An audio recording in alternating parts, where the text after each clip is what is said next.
Bonjour à tous et bienvenue à cette nouvelle leçon. Aujourd'hui, on va parler des cycles et de l'utilisation du logiciel GAP. Je vais commencer par passer en revue un petit peu de vocabulaire et je commence par des rappels par rapport à la leçon précédente dans laquelle on vous a appris à tracer le diagramme de Schreier d'une permutation. On a vu que ce diagramme était formé de boucles qu'on a appelées les orbites. Alors maintenant, je vais pouvoir définir ce que c'est qu'un cycle. Ça va être une permutation dans laquelle il y a une seule orbite de taille plus grande que 1. Cette orbite-là, de taille plus grande que 1, on va l'appeler le support. Alors vous voyez qu'il y a ces trois mots qu'il ne faut pas confondre, orbite, cycle, support. Il va falloir être un petit peu attentif avec ça. Et je vais vous montrer sur un exemple comment ça marche. Donc, je prends cette permutation par exemple au hasard, donc sur les nombres 1, 2, 3, 4, 5. Si on trace son diagramme de Schreier, on obtient la chose suivante. Alors vous voyez qu'il y a deux orbites qui comprennent un seul élément, ces deux-là. Et puis il y a une seule orbite avec trois éléments qui sont 1, 2, 3.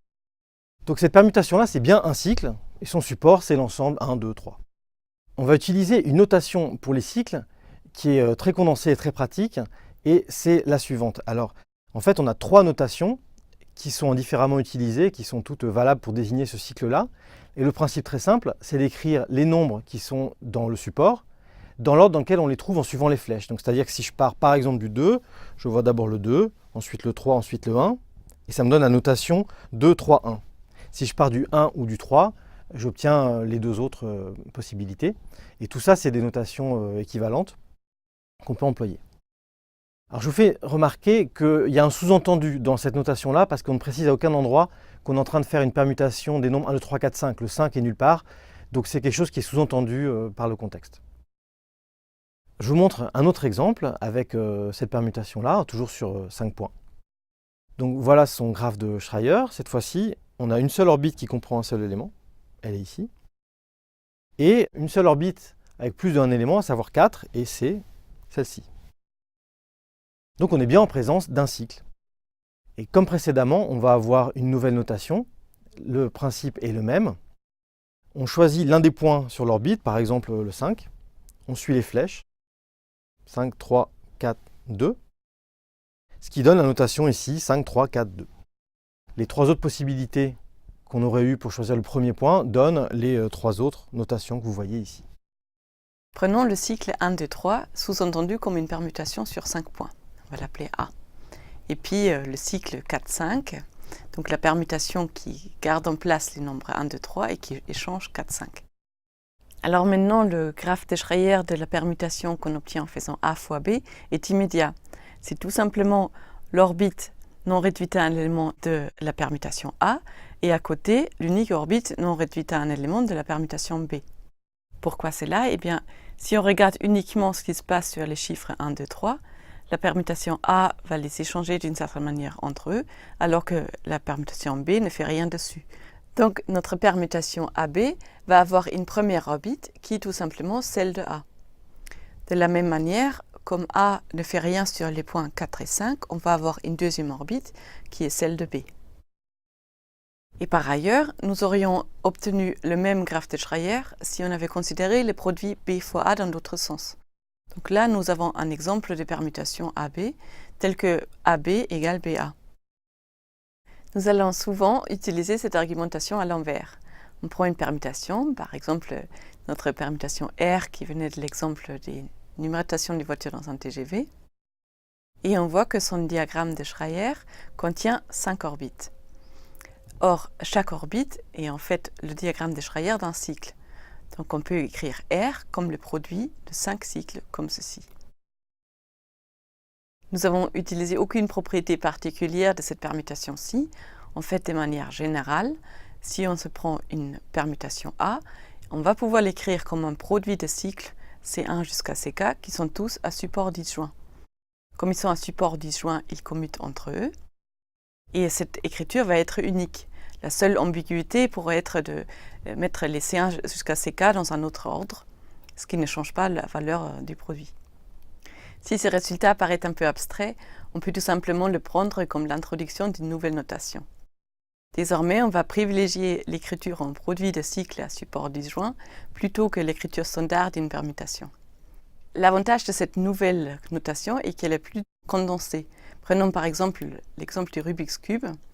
la permutation qui venait du fait de tourner la tranche du haut d'un quart de tour. Si on voulait l'écrire en écriture standard, eh bien, il faudrait écrire 2 lignes de 48 éléments chacune, alors que si nous regardons son graphe de Schreier, il contient 5 orbites non réduites en éléments, donc on peut l'écrire comme le produit de ces 5 cycles-ci. L'écriture en produit de cycle est aussi celle qui est privilégiée par GAP. Maintenant, on a introduit toutes les notions de base nécessaires pour utiliser ce logiciel et réveiller le codeur qui est en vous. Pour utiliser le logiciel GAP, il y a plusieurs façons de procéder. Alors c'est un logiciel qui est libre et gratuit, donc on peut le télécharger gratuitement directement à partir de la page internet de GAP comme ça. Ça, c'est une méthode qui marche particulièrement bien sur Windows. Pour les utilisateurs de Linux, surtout si c'est Debian ou Ubuntu, on peut aussi installer GAP en une ligne de commande comme ceci. Ça marche très bien. Une autre alternative, c'est d'installer Sage en entier. Alors Sage, c'est une collection en fait de logiciels de maths, dont GAP, qui font plein de choses diverses et variées. Alors ce n'est pas une solution qui est très économique en termes de place sur le disque dur par exemple, mais c'est particulièrement facile. Et pour les utilisateurs de Mac, en fait, c'est vraiment la solution qu'on recommande, qui est la plus simple. Et enfin, on peut aussi choisir de ne pas installer GAP du tout et de l'utiliser en ligne. En fait, on va se rendre à l'adresse suivante qui est écrite là, et vous pouvez aussi flasher le QR code qui est ici à côté de moi avec votre téléphone ou votre tablette pour vous rendre directement sur la page de ce qu'on appelle la cellule Sage. Alors, je vais utiliser un moteur de recherche pour retrouver la page de Sage, pour vous montrer que si on a oublié le lien, c'est très facile de retrouver. Donc on tape SageMath, comme ça. On va prendre le deuxième lien, qui est celui pour la page en anglais, parce que pour accéder à la cellule, c'est ce qu'il faut faire. On atterrit sur cette page-là, la page de Sage. Alors ici, il y a plusieurs façons en fait, de l'utiliser en ligne. La façon la plus sophistiquée, c'est d'utiliser le cloud ici, donc de cliquer sur ce lien. Ça vous donne accès à plein de logiciels différents, donc il n'y a pas que GAP, il y a aussi Julia, Python et plein d'autres choses comme ça. Alors c'est très puissant, mais ça nécessite un certain apprentissage, donc ce n'est pas notre objet aujourd'hui de vous expliquer comment on fait ça. On vous laisse vous amuser, essayer de voir ça. Une solution intermédiaire, c'est ce qu'ils appellent le notebook, donc c'est ce lien ici, qui permet aussi de travailler confortablement, de sauvegarder son travail. C'est quelque chose qui fonctionne bien, mais là encore, il y a un petit apprentissage qu'on n'a pas envie de détailler ici. Nous, on va utiliser la méthode la plus simple, qui est la cellule Sage. Donc, on va cliquer ici. Voilà, on arrive sur cette page et il faut tout simplement indiquer le langage qu'on veut employer. Alors, pour nous, ça va être GAP. On fait comme ceci. Voilà, et GAP est prêt à fonctionner pour nous. On va au tout début s'en servir juste comme d'une calculatrice. On peut lui demander de faire 2 plus 2. Et ensuite, on va cliquer sur évaluer pour voir le résultat. Et la première fois qu'on fait ça, il demande d'accepter les termes et conditions. Alors il le fait qu'une fois et ensuite il ne redemandera pas, heureusement.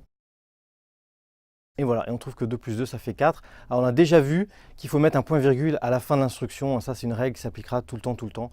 Donc les commandes en GAP se terminent par un point-virgule. Si j'en mets une deuxième en dessous, par exemple 3 plus 3, et que je vais cliquer sur évaluer, les deux résultats sont affichés l'un en dessous de l'autre. Alors ce comportement, en fait, il dépend du navigateur. Là, on a utilisé Chrome. Avec d'autres navigateurs, parfois, il y a seulement le deuxième résultat qui s'affiche. Ça peut dépendre.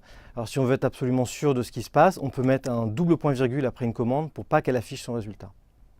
On évalue. Dans ce cas-là, GAP a calculé le 2 plus 2, mais il n'a jamais montré le résultat à cause des deux points-virgules. Maintenant, on va pouvoir faire d'autres choses, comme par exemple stocker des valeurs dans des variables. Pour ça, on utilise la syntaxe suivante. Voilà, donc on utilise le deux points égal pour que le résultat du calcul 2 plus 2 soit stocké dans la variable x. Maintenant, elle est réutilisable à n'importe quel endroit. Dans une autre expression, elle sera remplacée par 4. Par exemple, je peux mettre dans une variable y une expression qui dépend de x. Si maintenant j'évalue tout ça et que je regarde ce qui se passe, on va obtenir les deux résultats l'un en dessous de l'autre, voilà, le 4 et le 5. Alors, on peut avoir envie d'améliorer un petit peu l'affichage des choses, et pour ça, une commande sympathique, c'est la commande print. Donc je vais mettre des doubles points-virgules au bout des lignes, et je vais utiliser un print comme ceci. Donc vous voyez qu'on met print, on peut mettre du texte entre guillemets, et ensuite on sépare les choses par des virgules, on met la valeur de la variable qu'on veut afficher. Et je peux faire pareil avec y. Voyons un peu ce que ça donne en évaluant. Alors voilà, ça a presque marché, on est juste un tout petit peu surpris par le fait qu'il n'y a pas de séparation du tout entre le 4 et le là. Ici, il n'y a pas de retour à la ligne, mais il n'y a même pas de séparation du tout. Donc il faut rajouter le retour à la ligne nous-mêmes. Ce qui se fait comme ça, il faut entrer la chaîne de caractères anti/n, c'est comme ça. Et pour ceux qui vont installer Gap chez eux, il faudra mettre un seul anti/. La version en ligne est un petit peu différente de la version installée dans ce cas-là. Si j'exécute et que je vérifie, et voilà. Maintenant, je vais vous décrire un mécanisme simple, un peu primitif, mais qui a le mérite de fonctionner pour sauvegarder son travail. Pour ça, on va aller cliquer sur l'icône partager à droite ici, et ensuite avec le bouton droit sur lien permanent. Ensuite, vous choisissez copier l'adresse du lien. Et une fois que ça c'est fait, vous pouvez coller le lien, par exemple dans un email à vous-même. Et en recliquant sur ce lien, vous retrouvez votre page avec toutes les instructions que vous avez entrées. Ce qui nous intéresse avec Gap est le fait que ce logiciel comprend très bien les permutations. Donc on va par exemple lui donner une permutation A avec la commande permList, c'est-à-dire créer une permutation à partir d'une liste. L'argument de cette commande va être la deuxième ligne de l'écriture standard de notre permutation. Donc par exemple celle-ci.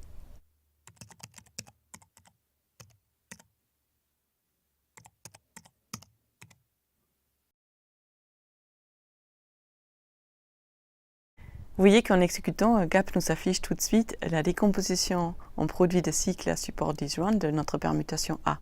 C'est l'écriture par défaut dans Gap et c'est la raison pour laquelle nous avons dû attendre tout ce temps avant de travailler avec ce logiciel. Si on veut absolument afficher une permutation en tant que liste, c'est possible avec la commande inverse, créer une liste à partir d'une permutation.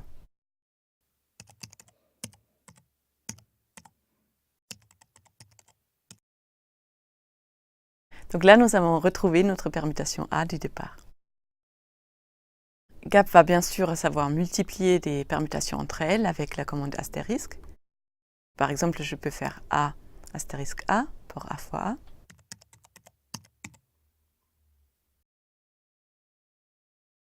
Encore une fois, le résultat est sous forme de cycle. Je peux faire A fois A 3 fois. Gap comprend la notation en puissance. Au lieu d'écrire A fois A, j'aurais pu écrire A au carré. Je peux faire puissance 3, 4, je vais essayer 5. Voilà, on retient que la puissance dans Gap se dénote avec un circonflexe. Je peux faire A puissance 6. Là, on trouve en fait la permutation identité que Gap a choisi de dénoter comme un cycle à support vide, c'est-à-dire juste avec des parenthèses et rien dedans. La permutation inverse de A en Gap s'écrit comme A puissance moins 1, comme chez nous. Et bien sûr, si nous faisons A moins 1 fois A, nous allons obtenir la permutation identité. D'ailleurs, vous avez peut-être remarqué que la permutation inverse de A est égale à A puissance 5. On peut demander à Gap si c'était vrai, en mettant juste les deux termes et un signe égal entre les deux. Donc attention, ici, ce n'est pas un double point égal pour assigner une valeur à une variable. On met égal pour vérifier si les termes à gauche et à droite sont égaux. La réponse va être vrai ou faux. Ici, c'est vrai. Par ailleurs, on peut demander comment une permutation agit sur un nombre. Ça va être la même notation que dans notre cours. Si je tape 1 puissance A, Gap va me renvoyer l'image de 1 par la permutation A. De la même manière, si je tape 4 puissance A,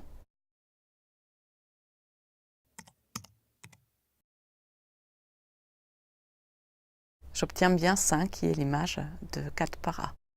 Dans Gap, on peut entrer les permutations directement sous forme de produit de cycle. Donc appelons par exemple B ce cycle 1, 2, 3 fois 4, 5. On vérifie est-ce que c'est bien la même permutation que A.